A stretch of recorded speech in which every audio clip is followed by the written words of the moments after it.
생각에 관한 생각 다시 13 데니얼 카너먼 지음 이창신 옮김 4부 선택 27 소유 효과 경제학 수업을 들어본 적이 없는 사람이라도 그림 11이나 그와 비슷한 그래프를 본 적이 있을 것이다. 두 가지 상품에 대한 개인의 무차별 곡선을 나타내는 그래프다.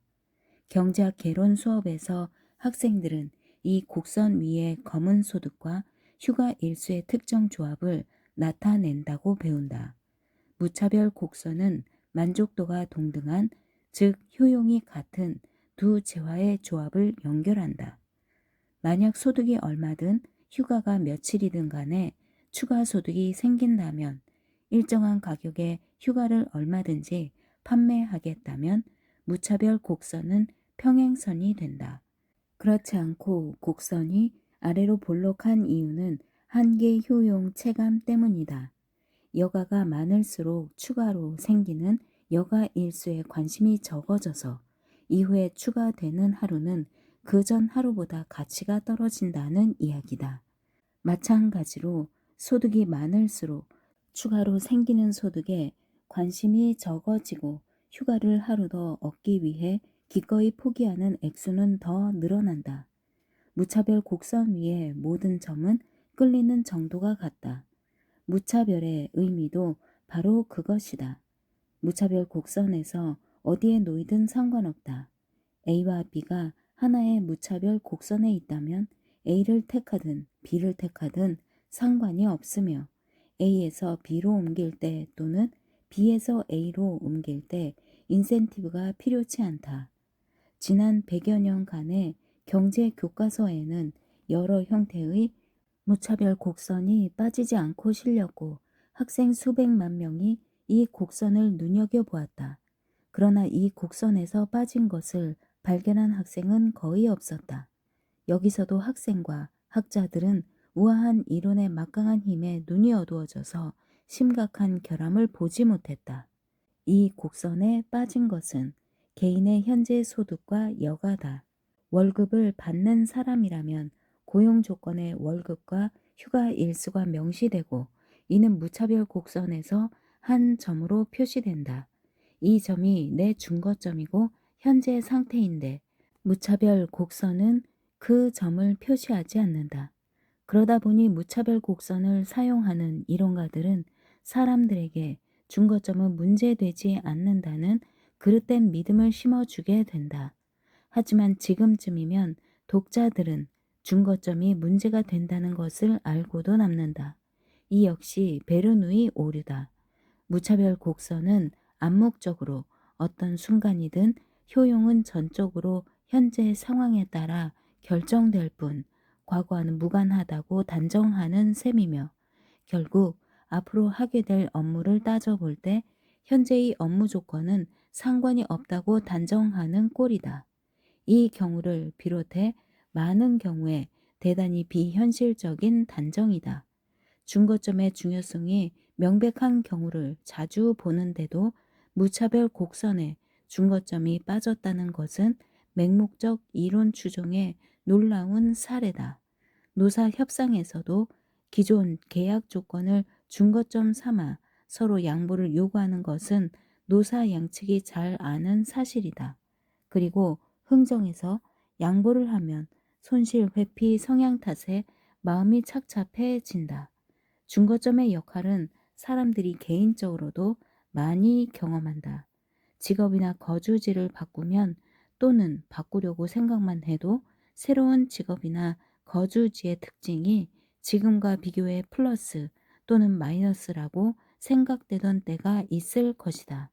그리고 그런 판단에서 이익보다 불이익이 더 크게 보였을 것이다. 손실 회피 성향 때문인데 더 나빠지는 변화를 받아들이기는 쉽지 않다. 예를 들어 실직자가 새로운 일자리를 얻기 위해 받아들일 최저임금은 예전 임금의 평균 90%이며 이 수치는 1년마다 10%가 조금 안 되는 정도로 떨어진다. 준거점이 선택에 미치는 영향을 평가하기 위해 엘버트와 벤의 사례를 보자. 둘은 쾌락을 추구하는 쌍둥이로 취향이 똑같고 똑같은 일을 처음 시작해 지금도 하고 있는데 아직은 소득도 여가도 거의 없다. 이들의 현재 상황은 그림 11에서 1번에 해당한다. 회사는 이들에게 더 나은 A와 B를 제안하면서 누가 1만 달러 임금 인상을 받고 A, 누가 매달 유급 휴가를 하루 더 받을지 B, 알아서 결정하라고 한다. 두 사람은 어느 쪽이든 상관없어서 동전 던지기를 한다. 그 결과 엘버트가 임금 인상을 받고 벤이 추가 휴가를 받는다. 어느 정도 시간이 흘러 쌍둥이 두 사람이 새로운 상황에 익숙해졌다. 이제 회사는 두 사람이 원하면 상황을 서로 바꿔도 좋다고 말한다. 그림 11로 표시된 표준 이론은 시간이 흘러도 선호도는 일정하다고 단정한다. 두 쌍둥이는 A와 B를 똑같이 좋아해서 둘을 바꾸는데 인센티브는 거의 또는 전혀 필요치 않다. 그러나 전망 이론은 이와 대조적으로 두 쌍둥이는 지금 상태를 유지하는 쪽을 절대적으로 선호할 것이라고 주장한다. 현재 상태를 선호하는 것은 손실 회피의 결과이다. 엘버트에 주목해보자. 처음에는 그래프에서 1번에 있었고 그 중거점에서 봤을 때 A와 B는 똑같이 매력적이었다. A. 선택. 연간 1만 달러 임금 인상. B. 선택. 연간 12일 추가 휴가. 엘버트는 A를 선택해 기준점이 바뀌었는데 나중에 B로 바꿀지 고민할 때 그의 선택은 여건이 달라졌다. A를 유지, 이익도 없고 손실도 없다. B로 변경, 12일 추가 휴가와 임금 1만 달러 삭감. B로 변경한다면 주관적인 손실 회피를 느낀다. 임금 1만 달러 삭감은 아주 나쁜 소식이다. 예전에는 12일 휴가가 1만 달러만큼이나 구미가 당겼지만 지금은 12일 휴가로는 1만 달러 손실을 보상받기에 충분치 않다. 엘버트는 B로 옮길 때의 불이익이 이익을 넘어서기 때문에 현 상태를 유지할 것이다. 벤도 마찬가지여서 이제는 소중해진 여가를 잃는 것이 추가 소득의 혜택보다 크기 때문에 현 상태를 유지하려 할 것이다. 이 예는 무차별 곡선의 표준 모델이 예견하지 않는 선택의 두 가지 측면을 드러낸다. 첫째, 취향은 고정된 것이 아니어서 중거점에 따라 달라진다. 둘째, 변화의 불이익은 이익보다 더 커 보이는 탓에 현 상태를 선호하는 편향이 생긴다. 물론 손실 회피 때문에 현 상태를 절대 바꾸려 하지 않는다는 뜻은 아니다. 새로운 기회에서 오는 혜택이 부풀려진 손실보다도 클 수 있다. 손실 회피가 의미하는 것은 단지 준거 상황을 선호하는 매우 편향된 그리고 일반적으로 큰 변화보다는 작은 변화를 선호하는 편향된 선택을 할 수 있다는 것이다. 흔히 통용되는 무차별 곡선과 베르누이가 부의 심리 상태로 결과를 표시한 것은 공통적으로 한 가지 잘못된 단정에 기초한다. 어떤 상태에 관해 내가 느끼는 주관적 만족, 즉 효용은 오직 그 상태에만 달렸지 과거 이력과는 상관없다는 것이다. 이 잘못된 단정을 바로 잡은 것은 행동 경제학의 성과 중 하나다. 소유 효과. 어떤 접근법이나 어떤 움직임이 언제 시작되었는지는 정확히 말하기 어려운 때가 많은데 오늘날 행동 경제학이라고 알려진 것의 기원은 정확히 꼬집어 말할 수 있다. 1970년대 초 로체스터 대학의 매우 보수적인 경제학과에 다니던 대학원생 리처드 세일러는 이단적인 생각을 품기 시작했다. 날카로운 재치와 비꼬는 성향을 지닌 세일러는 합리적 경제 주체 모델로는 설명할 수 없는 행동을 즐겨 수집했다. 특히 교수들에게서 비합리적인 경제 행위를 즐겨 찾던 중에 한 가지 놀라운 사실을 발견했다. R 교수, 이후 밝혀진 바에 따르면 훗날 시카고 경영대학원 원장이 되는 리처드 로제트는 표준 경제 이론의 신봉자이자 대단한 와인 애호가였다. 세일러는 알 교수가 자신이 수집한 와인을 절대 팔지 않는다는 사실을 알게 되었다. 1975년에 당시 금액으로 무려 100달러에도 와인을 팔지 않았다. 알 교수는 경매에서 와인을 샀지만 그 정도 품질의 와인에 35달러 넘게 지불하는 법이 없었다. 그는 35달러에서 100달러 사이에는 절대 사지도 팔지도 않았다. 경제 이론과는 상당히 동떨어진 행동이다. 이론대로라면 그에게 특정 와인의 가치는 하나뿐이다. 어떤 와인이 그에게 50달러 가치가 있다면 50달러가 넘는 가격에 언제든지 그 와인을 팔 뜻이 있어야 한다. 그리고 그에게 그 와인이 없다면 최고 50달러를 주고 살 의향도 있어야 한다. 이처럼 겨우 받아들일 만한 판매가와 겨우 받아들일 만한 구매가는 똑같아야 하는데도 현실적으로는 판매 최저가 100달러는 구매 최고가 35달러보다 훨씬 높았다. 마치 상품을 소유하면 그 가치가 높아진다는 듯이. 리처드 세일러는 그가 말한 소유 효과의 사례를 많이 찾아냈다. 흔히 거래되지 않는 상품이 특히 그랬다. 비슷한 상황을 쉽게 상상할 수 있다. 인기 있는 밴드의 콘서트가 매진되었는데 그 표를 가지고 있다고 해보자. 원래 가격인 200달러에 샀다. 사실 그 밴드의 열렬한 팬이라 500달러까지 주고도 표를 살 의향이 있었다.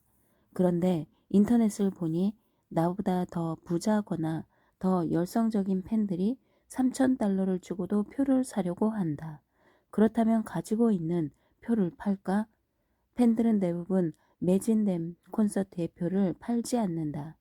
표를 팔 마음이 생기는 최저가는 3,000달러가 넘고 표를 살 마음이 생기는 최고가는 500달러다. 소유 효과의 예다.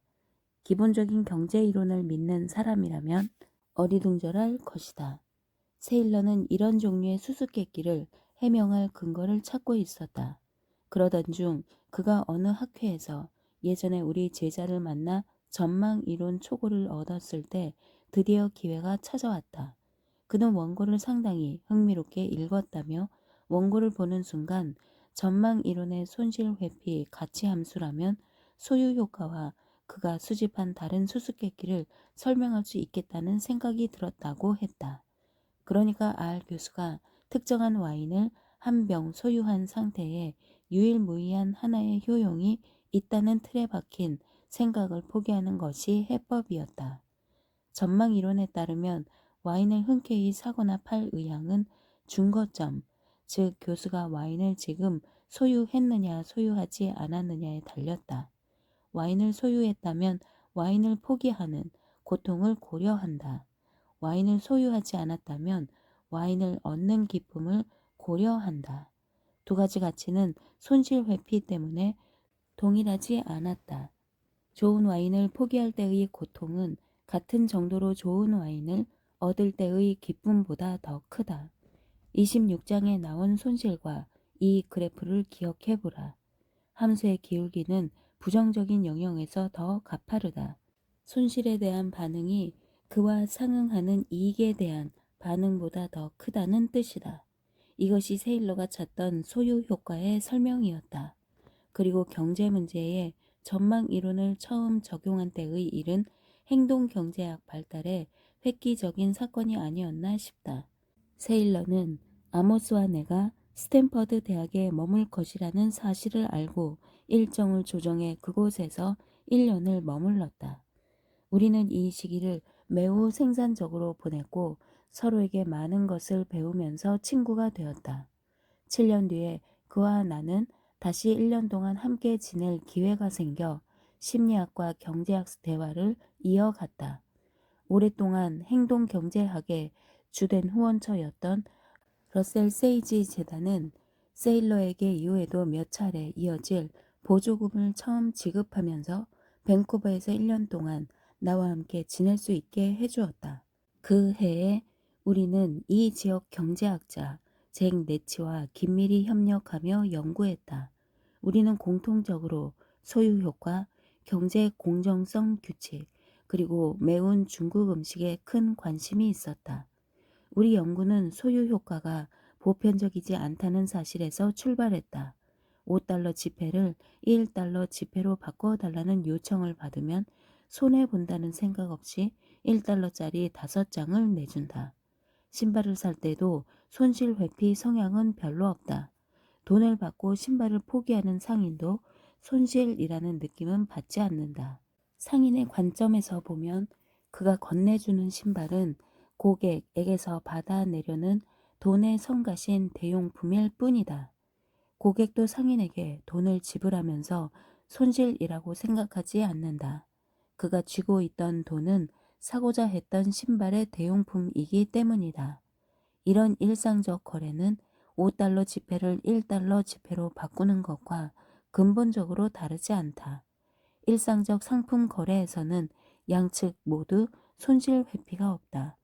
이런 시장 거래가 알 교수가 와인을 팔지 않으려는 행동이나 프로 미식 축구 챔피언 결정전인 슈퍼볼의 입장권을 가진 사람이 높은 가격에도 표를 팔려 하지 않는 행동과 다른 점은 무엇일까?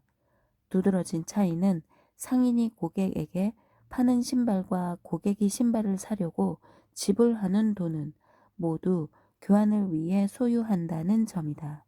둘 다 다른 상품과 바꾸는 것이 목적이다. 그러나 와인이나 슈퍼볼 입장권 같은 상품은 사용하기 위해, 그러니까 소비하거나 즐기기 위해 소유한다. 소득이 바탕이 되는 여가나 생활 수준도 판매나 교환이 목적이 아니다. 나는 네치, 세일러와 함께 사용하려고 소유하는 상품과 교환하려고 소유하는 상품의 차이를 드러낼 실험을 만들기 시작했다. 우리는 실험 경제학의 창시자이자 여러 해 뒤에 나와 노벨상을 공동 수상한 버넌 스미스에게도 아이디어를 빌려왔다. 스미스의 실험에서는 시장에서 참가자에게 화폐 대용의 토큰을 제한된 개수만큼 나눠준다. 토큰을 가진 사람은 실험이 끝날 때 그것을 현금으로 바꿀 수 있다. 이때 상환 가치를 사람마다 다르게 할당하는데 시장에서 거래되는 상품은 사람에 따라 가치가 다르다는 사실을 반영한 것이다. 똑같은 토큰이라도 누군가에게는 10달러, 다른 누군가에게는 20달러의 가치가 있을 수 있으며 그 사이에 어떤 가격에 교환되든 그것은 양쪽 모두에게 이로울 것이다. 스미스는 수요와 공급이라는 기본 체계가 얼마나 훌륭히 작동하는지를 생생하게 입증할 방법을 고안했다. 사람들은 저마다 토큰을 구매 또는 판매할 의사를 잇따라 공개적으로 제안할 것이고 다른 사람들은 그 제안에 공개적으로 반응할 것이다. 모든 사람이 이 교환을 주시하고 토큰이 교환되는 가격을 지켜본다. 그 결과 물리 법칙처럼 일정한 상황이 발생한다. 물이 아래로 흐르듯이 상환 가치가 낮아서 자기에게 별로 가치가 없는 토큰을 소유한 사람은 토큰에 더 높은 가치를 부여하는 사람에게 이익을 남기고 토큰을 판다. 거래가 끝났을 때 토큰은 실험 진행자에게서 많은 돈으로 바꿀 수 있는 사람들 손에 들어가 있다. 시장에는 마법이 작동했다. 게다가 경제 이론은 시장에서 최종적으로 얼마의 가격이 결정되고 토큰이 몇 개나 주인이 바뀔지를 정확히 예측한다. 이에 따르면 시장에서 참가자 절반에게 무작위로 토큰을 나눠주면 토큰의 절반이 주인이 바뀔 것이다. 우리는 스미스가 사용한 방법을 약간 바꿔 실험했다. 실험은 매번 토큰을 몇 차례 서로 거래하는 것으로 시작했는데 여기까지는 스미스가 실시한 실험과 일치하는 결과가 나왔다. 대략의 거래 횟수는 전형적으로 표준 경제 이론이 예견한 횟수와 아주 가깝거나 똑같았다. 토큰이 가치에 있는 이유는 물론 실험 진행자에게 현금으로 바꿀 수 있기 때문이며 그 자체의 사용 가치는 없다. 그런 다음 우리는 사람들이 사용 가치를 평가하리라 예상되는 물건으로 똑같은 시장을 만들었다. 실험을 진행하는 대학의 마크가 새겨진 멋진 머그컵이었다. 당시 컵은 약 6달러였다. 지금은 약 2배 정도 될 것이다. 이 컵을 참가자 절반에게 무작위로 나눠주었다. 판매자는 앞에 컵을 놓아두었고 구매자는 컵을 구경했다. 모두가 희망 거래가를 제시했다. 구매자는 컵을 사려면 자기 돈을 써야 했다. 결과는 놀라웠다. 희망 판매가 평균은 희망 구매가 평균의 약 2배였고 대략의 거래 횟수는 표준 이론이 예상한 횟수의 절반에도 못 미쳤다. 사용할 목적의 상품을 거래할 때는 시장의 마법이 통하지 않았다. 우리는 절차를 약간 변형해 실험을 몇 가지 더 진행했지만 결과는 늘 같았다. 내가 가장 좋아하는 실험은 판매자와 구매자에다 선택자라는 세 번째 집단을 추가한 실험이다. 상품을 가지려면 자기 돈을 써야 하는 구매자와 달리 선택자는 컵을 그냥 받을 수도 있고 일정한 돈을 받을 수도 있었다. 그리고 컵을 받을 때의 바람직한 가격도 제시했다. 결과는 아래와 같았다. 판매자 7.12달러, 선택자 3.12달러, 구매자 2.87달러. 판매자와 선택자가 똑같은 선택을 두고 내린 결정이라는 걸 생각하면 둘의 격차는 놀랍다. 판매자는 컵을 가지고 집에 돌아갈 수도 있고 돈을 가지고 집에 돌아갈 수도 있다. 선택자에게 주어진 선택도 정확히 똑같다. 이 결정의 장기적 효과는 두 집단에서 동일하다. 유일한 차이라면 그 순간의 감정이다. 판매자가 정한 높은 가격에는 이미 자신이 소유한 물건을 포기하고 싶지 않다는 마음이 담겨 있다. 장난감을 꽉 쥐고 있다가 빼앗기면 강하게 반발하는 아이들의 저항 심리와 비슷하다. 손실 회피는 시스템 1의 즉각적 평가에 내재된 성향이다. 한편 구매자는 컵을 사려면 돈을 지불해야 하고 선택자는 공짜로 얻을 수 있지만 그래도 구매자와 선택자가 정한 가격은 비슷하다. 이는 구매자가 컵에 돈을 쓰는 것을 손실로 보지 않을 때 일어날 수 있는 일이라고 우리가 예상했던 바다. 뇌 영상법도 이런 차이를 입증한다. 평상시에 사용하는 물건을 팔 때는 뇌에서 혐오, 고통과 관계 있는 영역이 활성화한다. 살 때도 이 영역이 활성화하지만 가격이 너무 높다고 생각될 때, 그러니까 판매자가 교환 가치를 넘어서는 돈을 챙긴다고 느낄 때만 그러하다. 뇌 영상법은 매우 낮은 가격에 물건을 사면 즐거워한다는 사실도 보여준다. 판매자가 정한 컵의 현금 가치는 선택자와 구매자가 정한 가치보다 2배 이상 높다. 이 비율은 위험한 선택에서 나타나는 손실 회피 계수에 매우 가깝다. 금전적 이익과 손실에 대한 가치 함수를 위험이 없는 결정과 위험이 따르는 결정에 그대로 적용할 때 예상할 수 있는 결과다. 2대1 비율은 가격 변동에 대한 일반 가정의 반응을 비롯해 다양한 경제 영역의 연구에서 나타난다. 경제학자들이 예측하듯이 고객은 가격이 떨어지면 달걀, 오렌지 주스, 생선 등의 구매를 늘리고 가격이 오르면 구매를 줄이는 성향이 있다. 그러나 경제 이론의 예측과 반대로 가격 인상, 중고점에 비추어 손실 효과는 물건을 얻는 효과보다 약 2배 크다. 머그컵 실험과 더불어 같은 시기에 잭 네치가 실시한 훨씬 더 간단한 실험도 소유 효과를 증명하는 전형적인 실험으로 인정받는다. 네치는 2번의 수업 시간에 설문지를 돌린 뒤 학생들이 설문지를 작성하는 내내 그들 앞에 사례품을 놓아두었다. 한 번은 비싼 펜이었고 한 번은 스위스 초콜릿이었다. 수업이 끝나고 실험 진행자는 펜을 놓아두었던 때는 초콜릿을, 초콜릿을 놓아두었던 때는 펜을 보여주면서 원하면 바꿔도 좋다고 했다. 그러자 약 10%만 바꿔갔다. 펜을 받은 사람 대부분은 그대로 펜을 가지려 했고 초콜릿을 받은 사람 대부분도 좀처럼 바꾸려 하지 않았다. 전문 거래인처럼 생각하기. 전망이론의 기본 개념은 중거점이 존재한다는 것, 그리고 손실은 그에 상응하는 이익보다 더 커 보인다는 것이다. 여러 해 동안 실제 시장에서 관찰한 결과는 이 개념의 위력을 잘 보여준다. 이 연구는 비슷한 콘도를 다른 가격에 구입한 사람들의 행동을 비교했다. 합리적 행위라면 과거에 얼마나 샀는가는 상관이 없다. 오직 현재의 시장 가치만 중요할 뿐이다. 그러나 저가의 주택 시장에서 인간은 그렇게 생각하지 않는다. 중거점이 높아 큰 손실을 볼 것 같은 소유주는 자신의 콘도에 높은 가격을 매기고 오랜 시간 그것을 팔려고 애쓰다가 결국에는 돈을 더 받는다.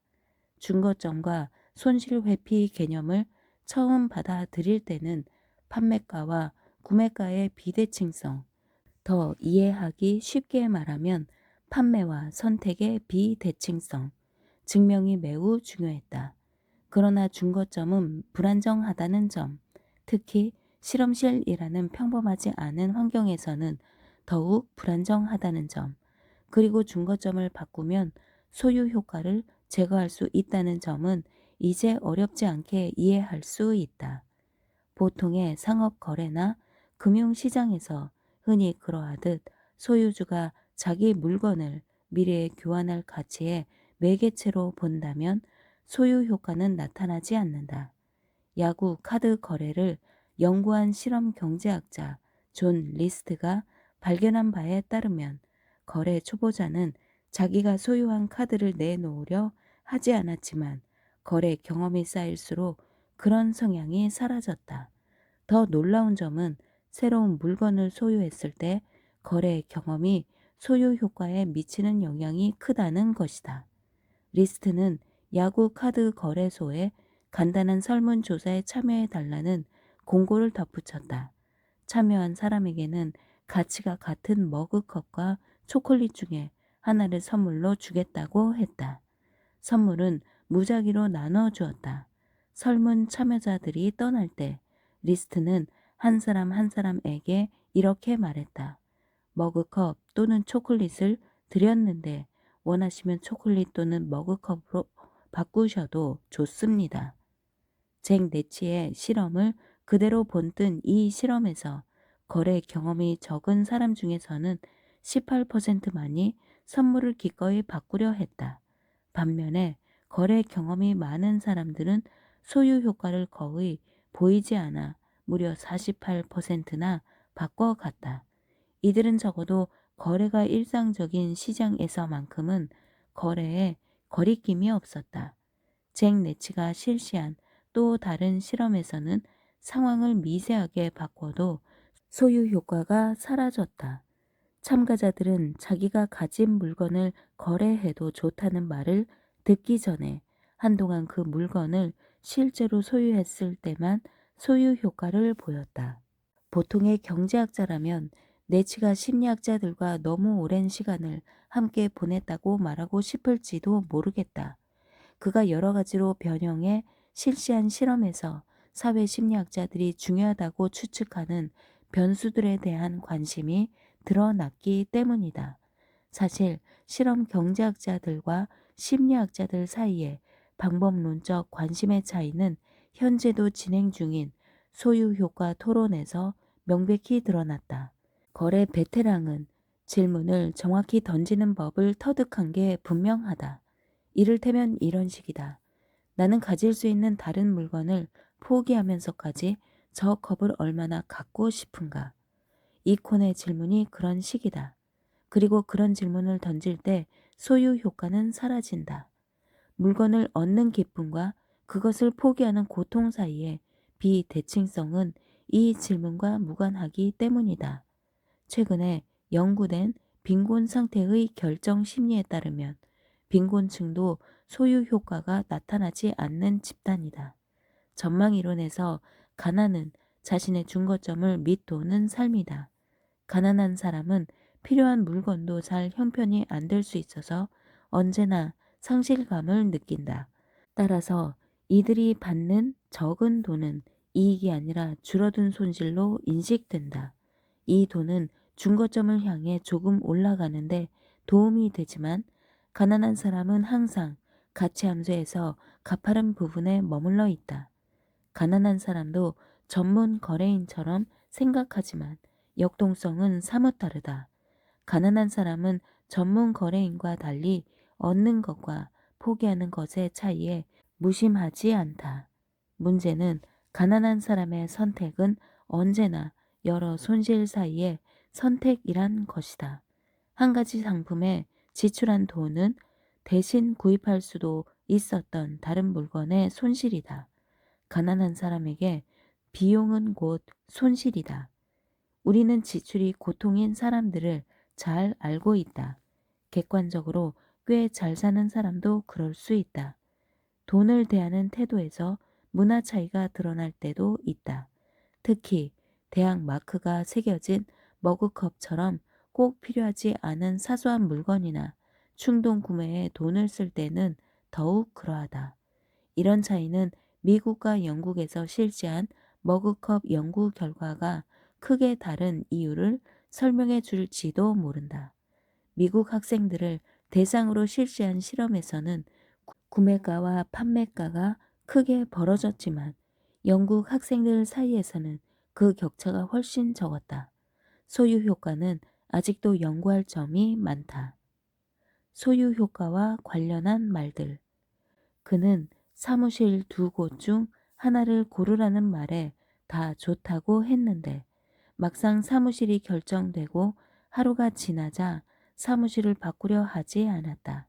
소유 효과다. 협상이 통 진전되지 않는다. 양보하면 서로에게 이득인데도 물러서지 않는다. 손실은 이익보다 더 커 보이는 법이다. 가격을 올렸더니 수요가 자취를 감췄다. 집을 애초 구입가보다 싸게 내놓는다는 것은 그에게 있을 수 없는 일이다. 손실 회피가 작동하는 탓이다. 그는 구두쇠 여서 1달러를 써도 무조건 손실로 친다. 28. 나쁜 사건. 손실 회피 개념은 심리학이 행동 경제학에 가장 크게 기여한 부분이 틀림없다. 결과는 이익과 손실로 평가할 때가 많고 손실은 이익보다 커 보인다는 당연한 사실을 생각하면 참 이상한 일이다.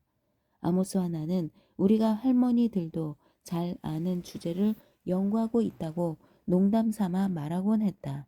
하지만 우리가 할머니들보다는 많이 알고 있으며 이제는 손실 회피를 두 시스템이라는 더 넓은 맥락에 특히 부정과 도피가 긍정과 접근을 압도한다는 생물학적, 심리학적 관점에 포함시킬 수 있게 되었다. 우리는 놀랍도록 다양한 사례에서 손실 회피 결과를 볼 수 있다. 상품이 운송 중 분실됐을 때는 오직 직접적 현금 손실만 보상된다거나 대규모 개혁 시도가 걸핏하면 실패한다거나 프로 골프 선수들은 버디 퍼팅보다 보기를 피하려는 파 퍼팅에서 정확도가 올라간다거나 하는 등이다. 총기가 좋았던 우리 할머니라도 평소에 당연히 여겼던 일반적인 생각에서 이처럼 구체적인 예측이 나온다면 깜짝 놀랐을 것이다. 부정적 지배. 그림 12. 그림 12에서 왼쪽 그림을 보면 심장 박동이 빨라진다. 오싹한 느낌을 주는 것의 정체를 판단하기도 전에 일어나는 일이다. 그런 다음에야 겁에 질린 사람의 눈을 알아본다. 오른쪽 그림에서는 미소를 짓느라 볼이 올라간 탓에 눈이 가늘어져 행복해 보이고 사람을 전혀 흥분시키지 않는다. 어느 실험에서 사람들을 뇌 스캐너에 눕히고 두 그림에 대한 반응을 살폈다. 각 그림을 100분의 2초도 안 되게 잠깐 보여준 뒤에 곧바로 어두운 사각형과 밝은 사각형이 무작위로 나타나는 시각적 잡음으로 그림을 덮었다.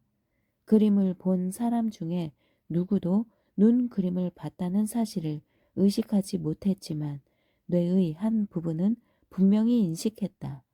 뇌에서 주로 위협을 감지하고 더불어 여러 감정에 관여하는 편도체다. 눈으로 보고도 인식하지 못한 위협적 그림에 편도체가 격렬히 반응하는 모습이 뇌 사진에 나타났다. 위협에 대한 정보는 본다는 의식적 체험을 지원하는 시각 피지를 건너뛴 채 초고속 신경 통로를 거쳐 뇌에서 감정을 다루는 부분으로 직접 전달되었을 것이다. 이 경로는 도식화된 행복한 표정보다 도식화된 화난 표정, 잠재적 위협을 더 빨리, 더 효율적으로 처리한다. 행복한 표정을 하고 있는 군중 틈에서 화난 표정은 튀지만 화난 군중 틈에서 행복한 표정은 눈에 띄지 않는다는 실험 결과도 있다. 인간이나 다른 동물의 뇌는 나쁜 소식의 우선순위를 두도록 설계되었다. 포식자 감지 시간이 100분의 몇 초만 줄어도 번식할 때까지 살아남을 확률이 높아진다. 시스템 1이 저절로 작동하는 데는 이런 진화의 역사가 담겼다. 그러나 좋은 소식을 그렇게 빠르게 인식하는 체계는 아직 발견되지 않았다. 물론 우리와 가까운 동물은 짝짓기 기회나 먹이를 먹을 기회를 알려주는 신호를 재빨리 포착하고 광고주는 그에 따라 광고 게시판을 디자인한다. 그러나 여전히 위협은 기회보다 특별히 취급되며 마땅히 그래야 한다. 뇌는 순전히 상징적인 위협에도 재빨리 반응한다. 감정이 실린 말은 재빨리 주의를 끌고 나쁜 말, 전쟁 범죄 등은 좋은 말, 평화 사랑 등보다 더 빨리 주의를 끈다. 실제 위협은 없지만 나쁜 일을 상기시키기만 해도 시스템 1은 그것을 위협으로 받아들인다. 이 책 앞에서 구토라는 단어를 예로 들었듯이 무언가를 상징하기만 해도 연상작용에 따라 비록 정도는 약해도 현실에서 실제로 그것과 마주칠 때처럼 반응할 때가 많은데 이를테면 감정을 드러내는 여러 생리적 지표가 나타나기도 하고 심지어 몸을 피한다든가 다가가든가 또는 몸을 흠칫 움츠린다든가 앞으로 기울인다든가 하는 미세한 몸짓을 드러내기도 한다. 위협에 민감하게 반응하는 성향은 자신이 강하게 반대하는 의견이 표명될 때 그것을 처리하는 과정에도 영향을 미친다. 예를 들어 안락사를 어떻게 보느냐에 따라 나는 안락사가 용인될 수 있다고 없다고 생각한다라고 시작하는 문장에서 뇌가 위협을 감지하는데 4분의 1초도 안 걸릴 것이다. 혐오 전문가인 심리학자 폴 로진의 관찰에 따르면 바퀴벌레는 한 마리로도 체리 한 그릇의 유혹을 완전히 망쳐놓지만 체리 하나는 바퀴벌레 한 사발에 아무런 영향을 주지 못한다. 로진은 부정적인 것이 긍정적인 것을 여러 방식으로 압도하는데 손실 회피는 광범위한 부정성 지배를 보여주는 수많은 사례 중 하나라고 지적한다. 나쁜 것이 좋은 것보다 강하다. 라는 논문에서는 여러 학자가 그 증거를 다음과 같이 요약했다. 나쁜 감정, 나쁜 부모, 나쁜 피드백은 좋은 감정, 좋은 부모, 좋은 피드백보다 영향력이 크고 나쁜 정보는 좋은 정보보다 더 철저히 가공된다. 자아는 좋은 자기 규정을 추구하기보다 나쁜 자기 규정을 배척하는 데 더 적극적이다. 나쁜 인상과 나쁜 고정관념은 좋은 인상과 좋은 고정관념보다 더 빨리 형성되고 나쁜 인상이나 나쁜 고정관념이 부정되면 좋은 인상이나 좋은 고정관념이 부정될 때보다 더 강력한 저항이 일어난다. 이들은 유명한 부부관계 전문가 존 가트맨의 연구를 인용한다. 가트맨은 부부관계가 장기적으로 순탄하려면 긍정적인 것을 추구하기보다 부정적인 것을 피하는 것이 훨씬 더 중요하다고 보았다. 그러면서 안정적인 관계를 유지하려면 좋은 상호작용이 나쁜 상호작용을 적어도 5대1로 앞서야 한다고 추산했다. 이런 비대칭성은 사람들과의 관계에서 훨씬 더 강하게 나타난다. 수년간 쌓아올린 우정이 한 번의 행동으로 무너질 수 있다는 것은 다들 잘 아는 사실이다. 좋은 것과 나쁜 것을 구분하는 성향은 타고난다. 아기들도 세상에 나올 때 이미 고통은 나쁜 것이고 단 것은 어느 정도는 좋은 것이라는 식으로 반응한다.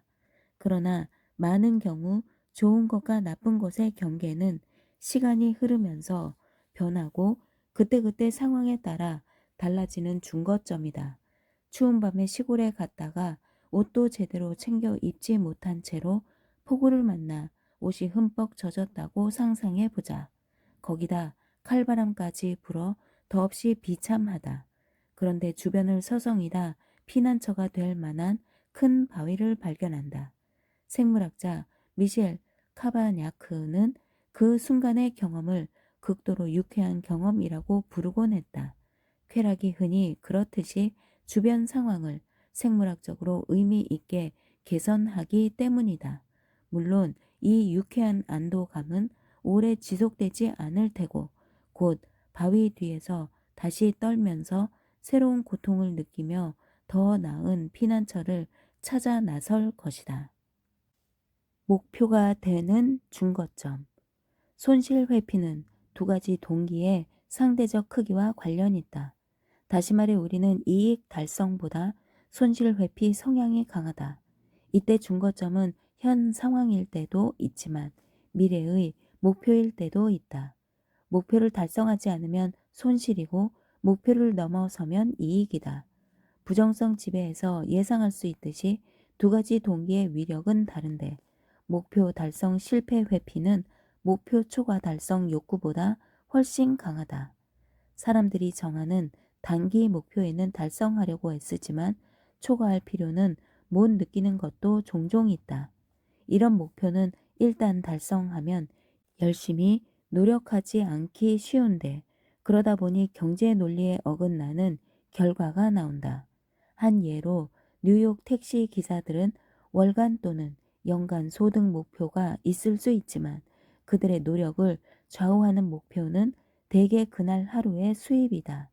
일일 목표는 어떤 날은 달성하기가 무척 쉽고 그래서 목표를 초과하고 어떤 날은 그렇지 않다. 비 오는 날에는 빈 차로 오래 다니는 법이 없어서 그날의 목표를 금방 채운다. 하지만 쾌청한 날에는 손님을 찾아 거리를 배회하며 시간을 낭비하기 일수다.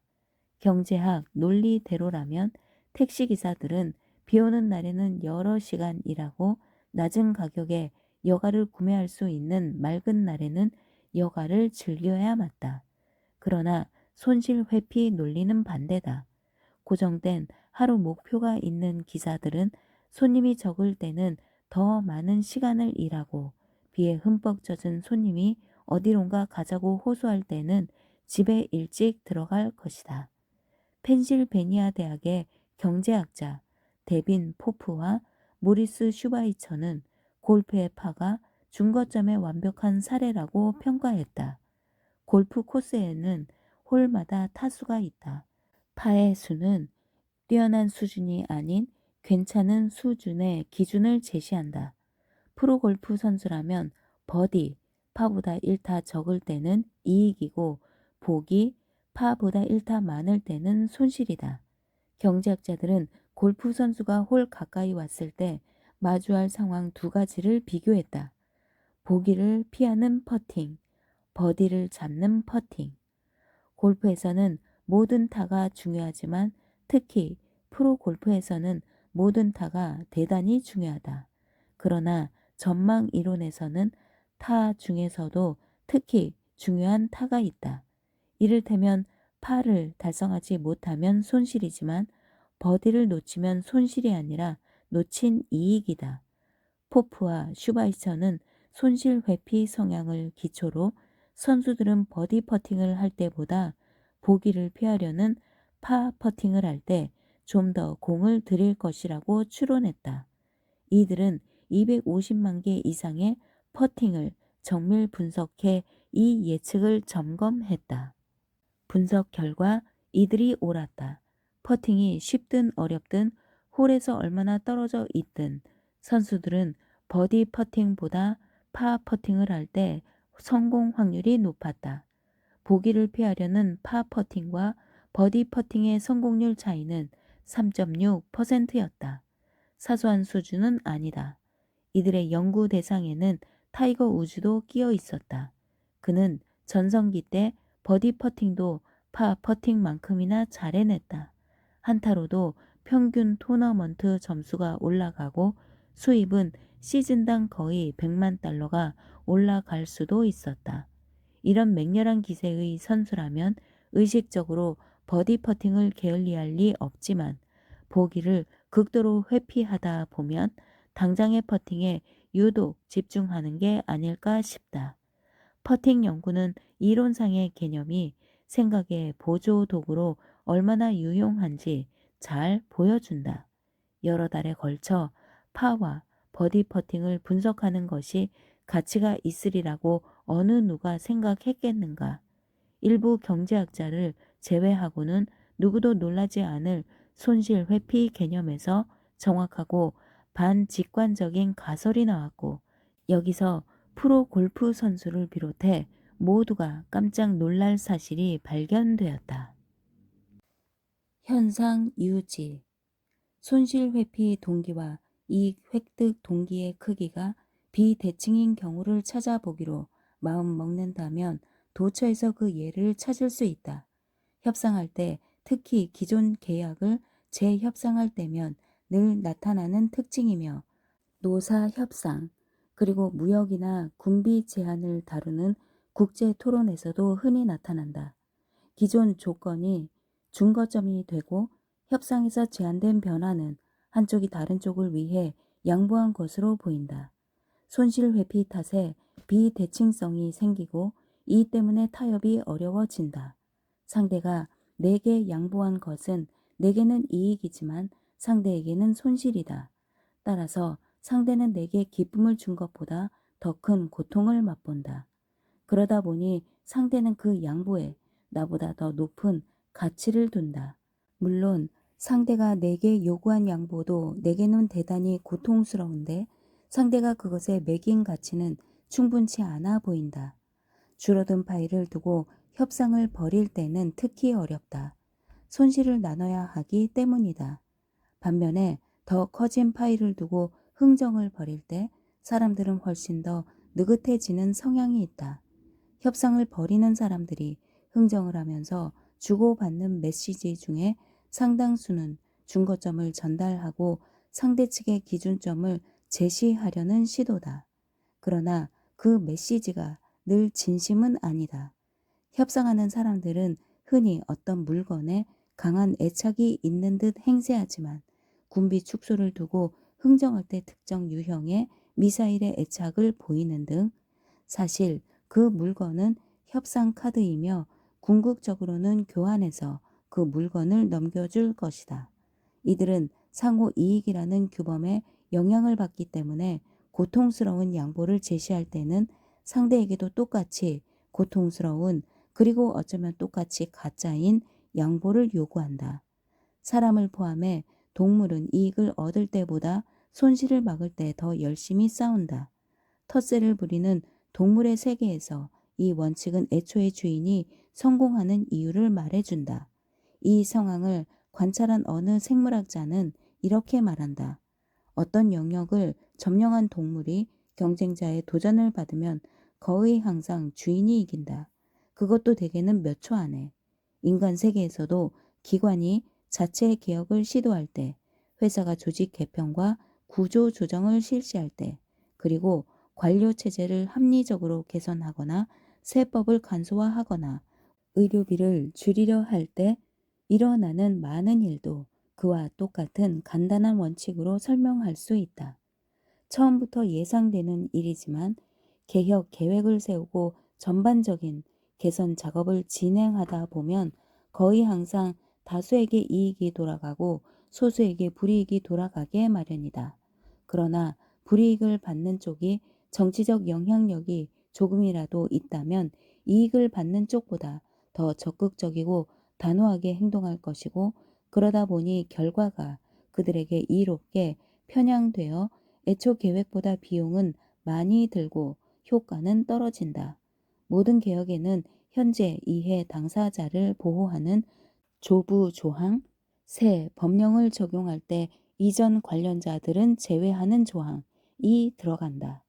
해고보다 점진적 축소로 노동력을 줄인다거나 임금이나 수당 삭감을 미래의 노동자에게만 적용하는 경우다. 손실 회피는 기관에서든 개인의 삶에서든 현재 상태에서 최소의 변화만을 이끌어내려는 막강한 보수주의적 힘이다. 이런 보수주의는 이웃과의 삶에서, 결혼 생활에서, 직장에서 우리를 안정적으로 지켜주면서 우리의 삶을 기준점 가까이 붙잡아 놓는 인력으로 작용한다. 법에 나타난 손실 회피. 나와 리처드 세일러, 잭 네치는 밴쿠버에 함께 머무는 동안 경제 거래의 공정성을 연구하게 되었다. 관심 있는 주제이기도 했지만 매주 새로운 설문을 만들어야 하는 의무와 기회가 함께 생겼기 때문이기도 했다. 캐나다 정부의 수산해양부는 토론토에서 전문직 실직자를 위한 프로그램을 운영하면서 보수를 주고 전화 설문을 맡겼다. 이 일을 맡은 대규모 설문팀은 매일 밤 일했고, 계속 활동하려면 새로운 설문이 끊임없이 필요했다. 우리는 매주 설문을 4갈래 유형으로 만든다는 데 동의했다. 질문 종류는 구애받지 않았는데 유일한 제안이라면 설문지에 적어도 한 번은 어류를 언급해 수산해양부와의 연관성을 유지해야 했다. 이 작업은 여러 달 지속되었고 우리는 걸신 들린 듯 자료를 수집했다. 우리는 사람들이 상인, 고용주, 지주의 행동에서 어떤 점을 부당하다고 생각하는지 연구했다. 사실 궁극적으로 알고 싶은 것은 부당함을 향한 비난이 이익 추구를 제한하는가였다. 연구 결과는 그랬다. 그리고 대중이 기업의 행위 중에 용인되는 것과 용인되지 않는 것을 평가할 때 사용하는 도덕적 규범은 손실과 이익을 명확히 구분한다는 사실도 드러났다. 이때 기존 임금, 가격, 임차료 등이 중거점이 되는데 침해돼서는 안 되는 자기 몫을 가질 자격을 인정하는 기준이다. 기업이 중거점이 되는 거래보다 과도한 손실을 고객이나 노동자에게 강요한다면 기업 역시 자기 몫을 가질 자격을 보호하기 위한 어쩔 수 없는 선택이 아닌 한 부당하다. 아래 예를 보자. 어느 철물점이 그동안 눈삽을 15달러에 팔았다. 그런데 눈보라가 거세게 몰아친 다음날 아침에 가격을 20달러로 올렸다. 이 행위는 다음 중 어디에 해당하는지 평가하라. 지극히 공정하다, 그럴 수 있다, 부당하다, 매우 부당하다. 이 철물점은 수요가 높아지자 가격을 올렸고 이는 표준 경제 모델을 따른 적절한 행위였다. 그러나 설문조사에 참여한 사람들은 그렇게 생각하지 않았다. 응답자의 82%가 철물점의 행위를 부당하다 또는 매우 부당하다고 평가했다. 이들은 눈보라가 치기 전의 가격을 중거점으로 보았고 오른 가격을 철물점이 손님에게 강요한 손실로 보았다. 철물점은 어쩔 수 없어서가 아니라 단지 그럴 수 있었기 때문에 손님에게 손실을 강요했다. 우리가 발견한 바에 따르면 공정성이라는 기본 규칙은 시장의 힘을 악용해 타인에게 손실을 강요하는 행위를 용납하지 않았다. 아래 예는 다른 맥락에서 이 규칙을 잘 설명해 준다. 1984년에 수집한 자료라 오늘날의 달러 가치로 바꾸려면 약 100% 물가 상승률을 반영해야 한다. 작은 복사 가게의 직원이 한 명 있는데 6개월 일했고 시간당 9달러를 받는다. 장사는 꾸준히 잘 됐다. 그러던 중 근처 공장이 문을 닫자 실업자가 많아졌다. 이제 다른 작은 가게들이 믿을 만한 사람을 시간당 7달러에 고용했고 이들은 9달러를 받는 직원과 일하는 수준이 비슷했다. 그러자 복사 가게 주인은 직원의 임금을 7달러로 내린다. 응답자는 이때도 부정적이어서 83%가 부당하다 또는 매우 부당하다고 대답했다. 그러나 이 문제를 약간 바꾸면 고용주의 의무에 대한 본질이 명확해진다. 실업률이 높은 지역에서 장사가 잘 되는 가게라는 상황은 똑같다. 현재 직원이 떠나자 가게 주인은 새 직원에게 시간당 7달러를 주기로 결정한다. 이 상황에서는 상당수 73%가 이 행위를 그럴 수 있다고 생각했다. 고용주가 시간당 9달러를 지급할 도덕적 의무는 없다고 보는 것 같다. 자기 몫을 챙길 자격은 그때그때 다르다. 시장, 여건상 임금 삭감이 타당할지언정 현재 노동자는 기존 임금을 그대로 받을 권리가 있다. 반면에 대체된 노동자는 이전 노동자의 준거 임금을 그대로 받을 자격은 없으며 따라서 고용주는 부당하다고 낙인 찍힐 위험 없이 임금을 덜 줄 수 있다. 회사 입장에서 자기 몫을 챙길 자격은 현재의 이윤을 유지하는 것이다. 손실을 볼 위험에 직면하면 손실을 타인에게 떠넘길 수 있다. 응답자의 절대 다수는 회사가 이윤이 감소할 때는 노동자의 임금을 삭감할 수도 있다고 생각했다. 우리는 이 규칙이 회사의 자격 그리고 회사와 관련 있는 개인들의 자격을 따로 보는 이중잣대를 보여준다고 설명했다. 회사도 손실의 위험을 느끼면 이기적으로 행동할 수 있다. 사람들은 회사가 손실의 일부를 떠안으리라고 기대조차 하지 않는다. 손실은 남에게 떠넘겨도 무방하다. 회사가 이윤을 높이거나 이윤 감소를 막기 위해 할 수 있는 일을 규정하는 규칙은 따로 있었다. 공정성 규칙은 생산비가 낮아졌을 때 회사더러 그 횡재를 고객이나 노동자와 나누라고 요구하지 않았다. 물론 우리 설문 응답자들은 이윤이 높아졌을 때 그것을 나누는 회사를 더 좋아했고 그런 행위를 더욱 공정하다고 생각했지만 나누지 않는다고 해서 회사를 부당하다고 규정하지는 않았다. 오직 회사가 힘을 이용해 노동자나 고객과 맺은 비공식 계약을 깼을 때 그리고 이윤을 늘리려고 타인에게 손실을 떠넘겼을 때만 붕괴했다. 경제, 공정성을 연구하는 사람들에게 중요한 과제는 이상적인 행동을 찾아내는 것이 아니라 용납할 만한 행동과 비난과 벌을 자초하는 행동을 구분하는 경계를 찾는 것이다. 우리는 이 연구 보고서를 아메리칸 이코노믹 리뷰에 제출할 때 사람들의 반응을 낙관하지 않았다. 우리 논문은 당시 많은 경제학자가 지혜로 여기던 생각, 즉 경제 행위는 자기 이익에 지배되고 공정성에 대한 관심은 대개 중요하지 않다는 생각에 도전했다. 우리는 설문조사에서 나온 증거에 의존했고 경제학자들은 대개 그런 설문조사를 중시하지 않는다. 그런데 잡지 편집자가 우리 논문을 2명의 경제학자에게 보내 평가를 요구했고 그들은 그런 관습에 얽매이지 않았다.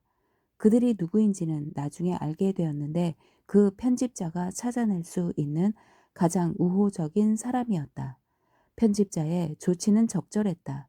우리 논문은 자주 인용되고 논문의 결론은 시간의 검증을 통과했다. 좀 더 최근에 나온 연구도 중거점에 의존하는 공정성 관찰을 지지했고 공정성에 대한 관심은 경제에서도 중요하다는 사실을 보여주었는데 이는 우리가 추측은 했으나 증명하지 못했던 부분이다. 공정성 규칙을 위반하는 고용주는 생산성 감소로 벌을 받고 부당한 가격 정책을 펴는 상인은 판매 감소를 각오해야 한다.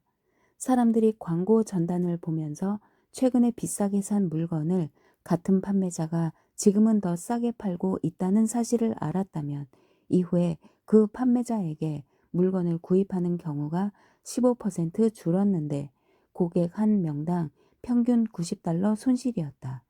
고객은 더 낮은 가격을 중거점으로 인지하고 적정 가격보다 비싸게 산 자신이 손해를 봤다고 생각한다.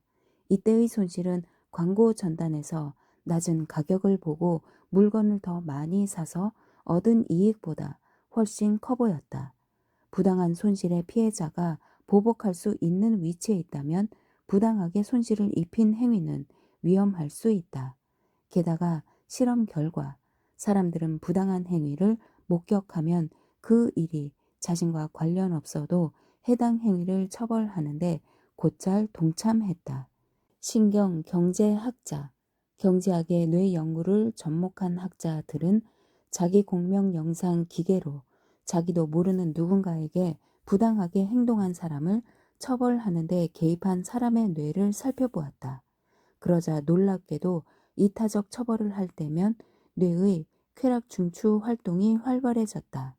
사회 질서와 공정 규칙을 준수하는 행위는 그 자체로 포상을 받는 셈이다. 이타적 처벌은 사회를 하나로 뭉치게 하는 접착제가 될 수 있다. 그러나 우리 뇌가 관대함을 포상할 때는 비열한 행위를 처벌할 때보다 신뢰도가 떨어진다. 여기서 다시 한번 손실과 이익의 뚜렷한 비대칭성을 볼 수 있다. 손실 회피와 자기 몫을 챙길 자격의 영향력은 금전적 거래의 영역을 훨씬 넘어선다. 법학자들은 그것이 법과 사법 행위에 미치는 영향력을 재빨리 간파했다. 데이비드 코언과 잭 네치는 법적 판단에서 실제 손실과 놓친 이익이 명확히 구분되는 예를 많이 발견했다. 예를 들어 어떤 상인의 물건이 운송 중에 분실되었다면 실제로 발생한 비용은 보상받을 수 있겠지만 잃어버린 이익을 보상받기는 어렵다. 실질적 소유자가 결국 법적 소유권도 있다는 친숙한 규칙은 중거점의 도의적인 면을 인정하는 규칙이다. 최근 토론에서 AR 자미르는 법률에서 손실 회복과 놓친 이익 보상을 구분하는 것은 그 둘이 개인의 행복에 미치는 효과가 비대칭인 탓에 정당화될 수 있다는 도발적인 주장을 폈다. 손실을 입은 사람은 단지 이익을 얻지 못한 사람보다 상실감이 크다면 법의 보호도 더 받아야 하지 않겠는가. 손실과 관련한 말들. 이 개혁안은 통과되지 않을 것이다. 개혁으로 손해를 볼 사람은 이익을 볼 사람보다 더 열심히 싸울 테니까. 양측은 서로 상대의 양보가 덜 고통스럽다고 생각한다. 물론 둘 다 틀렸다.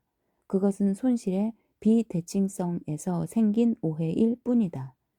파이가 더 커지면 재협상은 한결 쉬워질 것이다. 그렇게 되면 손실을 나누는 게 아니라 이익을 나누는 것이기 때문이다. 최근에 이 부근 임대료가 올랐는데도 우리 건물 이주자들은 임대료 인상을 타당하다고 생각하지 않는다.